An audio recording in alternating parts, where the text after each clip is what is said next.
C'est un plaisir de vous retrouver. Bienvenue à ce journal dont voici le sommaire. L'Afrique a tous les atouts pour s'autodévelopper. Ce sont les propos tenus ce samedi par Moussa Faki Mahama, le président de la Commission de l'Union africaine au terme de sa visite de 3 jours au Burundi. Et les abandons scolaires et mésententes entre les couples sont certaines conséquences entraînées par la hausse des prix des denrées alimentaires à mairie de Bujumbura. Certains habitants de cette ville appellent le gouvernement à prendre des mesures qui s'imposent. Voilà pour le sommaire. Les détails, c'est dans un instant.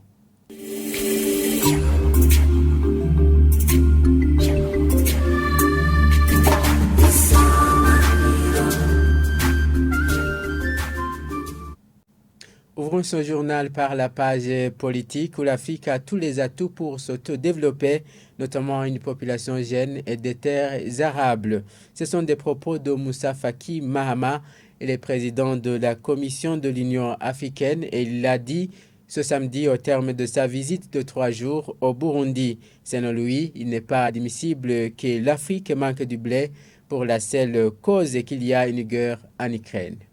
J'ai appris que tout le temps, il est en tournée à l'intérieur du pays pour voir ce qui se passe, pour encourager, pour encadrer. Je crois que c'est la manière qu'il faut pour pouvoir être en contact avec le pays réel, encourager les gens au travail. Dans ce continent, je crois que l'une des choses les plus importantes, c'est le travail. Assurer sa sécurité alimentaire est un devoir pour tout leader. On ne peut pas comprendre qu'un continent comme l'Afrique, 30 millions de kilomètres carrés. J'ai vu la quantité d'eau qu'il y a dans ces pays. Les terres riches, une population jeune. Il est tout à fait inadmissible qu'on attende que le blé vienne de l'Ukraine ou que je ne sais pas, le maïs vienne de je ne sais où. Je crois qu'il faut absolument se mettre au travail. Et il est certain que l'Afrique sera autosuffisante et peut même exporter. On nous a dit que 60% des terres arables non utilisés sont en Afrique. Et ça, c'est quelque chose qui est absolument remarquable. Et donc, les défis existent. Il faut continuer à travailler, il faut consolider, il faut intégrer. L'Afrique ne peut jamais se développer tant qu'elle n'est pas intégrée. L'intégration, c'est la chose la plus importante. Au niveau de l'East African Community, je sens qu'il y a un élan important. Il faut construire des infrastructures pour connecter les pays de l'intérieur à la mer. Le Burundi a 2 grands marchés, la RDC et la Tanzanie, qui sont de très grands pays africains. Et donc, si on produit ici, je suis sûr que les marchés existent. Il suffit de créer les conditions. Les défis, il n'est pas seulement celui du Burundi. Les infrastructures, l'énergie et l'industrialisation sont les défis de notre continent. Et c'est vraiment sur ça que nous focalisons toute notre attention en tant qu'Union africaine pour pouvoir atteindre l'Afrique que nous voulons. Poursuivons ce journal où 107 victimes sur les 129 qui ont perdu leur moto lors de l'incendie qui a eu lieu à la station BUPP en septembre dernier réclament justice. Après avoir comparu 3 fois au tribunal de grande instance de Nahangwa sans résultat, ces derniers indiquent craindre que le tribunal ne fasse démagouille. Ils demandent réparation. Suivez ce reportage de Sheila Irambona. Ibintu biriko biradindira ntibiriko biranyaruka nkuko vyategerezwa natwe imiryango yacu yari tunzwe n'ivyo vyuma turiko turamererwa nabi ubu hamaze kucamwo amezi 6. Cette personne est une des 107 personnes qui ont perdu leur moto à cause de l'incendie qui a eu lieu sur la station BUPP de la zone Kamenge en septembre de l'année écoulée. Le matin de ce lundi, ils avaient répondu au rendez-vous qui leur avait été donné par le tribunal de grande instance de Nahangwa. Interrogés, ces derniers nous ont indiqué que cela fait la 3e fois qu'ils se rendent à cet endroit. Ils se plaignent que depuis 6 mois, le tribunal n'a pas encore tranché leur cas.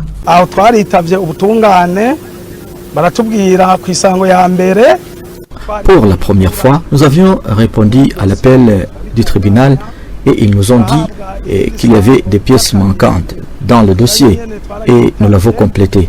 Ils nous ont donné un autre rendez-vous et l'avocat de BUPP a dit qu'il n'a pas vu nos plaintes et il a demandé que le procès soit reporté. Nous avons attendu cette date, mais même maintenant, nous voyons que nous n'allons pas arriver à grand-chose.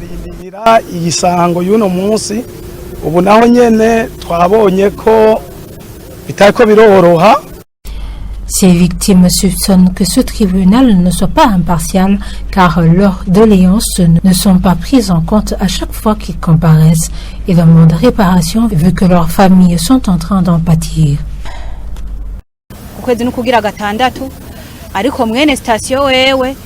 Cela fait le 6e mois que nous attendons d'être rétablis dans nos droits. Le propriétaire a déjà réaménagé la station. Il a recommencé à travailler. De notre part, nos familles ne savent pas à quel sens se vouer, car le tribunal change à chaque fois de rendez-vous et nos familles souffrent de la faim.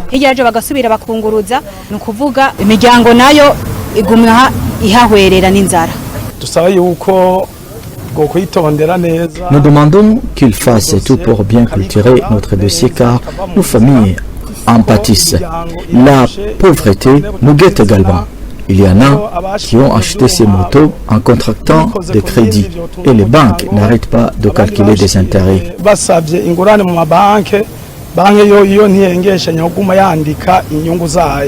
Le tribunal de grande instance de Nahangwa a donné un 4e rendez-vous à ses victimes. On leur a dit de venir dans 2 mois, mais sans préciser la date.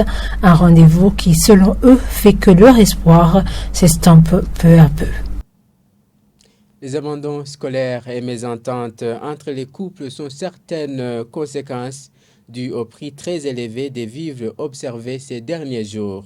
Les propos sont de certains habitants de la mairie de Bujumbura rencontrés ce lundi au marché dit Kotebu. Ils affirment qu'il est devenu presque impossible de nourrir leurs familles et demandent que le gouvernement prenne des mesures adéquates pour diminuer les prix. Voilà, suivez ce reportage d'Armel Moutod.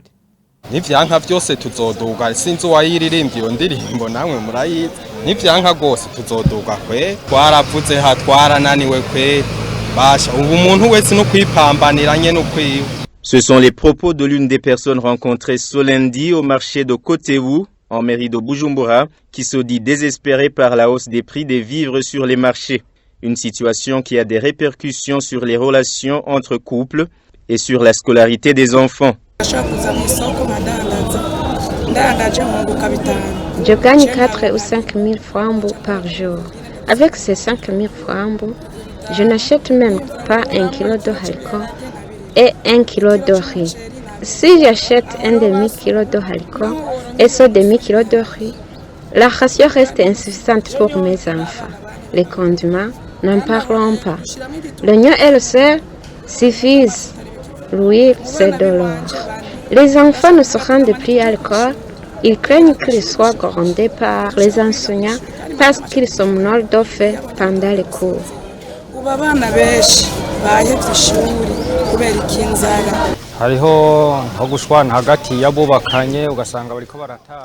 Des querelles surgissent au sein du couple à cause de l'insuffisance ou de l'absence de nourriture. Des enfants commencent à fuir les foyers pour mendier. La malnutrition et ses conséquences s'installent.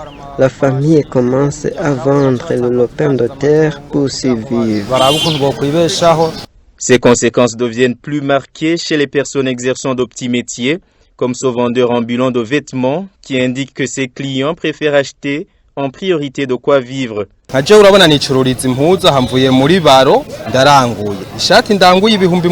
suis vendeur ambulant de vêtements. Le vêtement de 8 000 francs, par exemple, le client le veut à 4 000. Il préfère prioriser de quoi se nourrir. S'habiller devient secondaire pour lui. Vous comprenez que cela devient difficile pour moi de me rationner, de payer le loyer. De surcroît, la famille à l'intérieur du pays compte sur moi. Des mesures adéquates doivent être prises par le gouvernement pour faire diminuer les prix, demandent ses habitants. L'État doit faire tout son possible pour que les prix de vivres diminuent, mais aussi le carburant. Nous demandons l'intervention de l'État pour soulager la population. Que ce soit les agriculteurs, les petits commerçants, nous sommes complémentaires. Nous voulons la baisse des prix des vivres. La hausse des prix des vivres est en partie due à la pénurie de carburant observée ces derniers temps. Une pénurie qui influe sur le coût de transport des marchandises.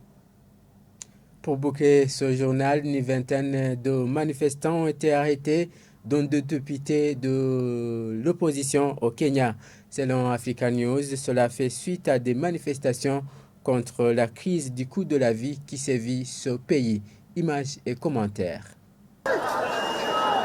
Des manifestations contre l'inflation et la cherté de la vie ont viré en affrontement lundi entre des protestataires et des policiers dans certains quartiers de Nairobi au Kenya.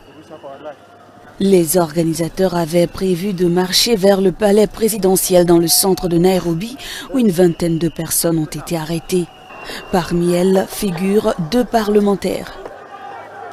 Ce mouvement de protestation contre l'inflation qui s'est élevé en février sur un an à 9,2% dans le pays avait été interdit dimanche par les autorités. Il s'agit des premiers troubles majeurs depuis l'élection à la présidence en août de William Ruto. Des affrontements se sont également produits à Kisumu, dans l'ouest du Kenya. Voilà, c'est par cet élément que nous mettons un point final à ce journal. Merci de l'avoir suivi. Et merci aux équipes techniques de la rédaction qui m'ont aidé à le réaliser. Bonne suite des programmes sur Isanganiro.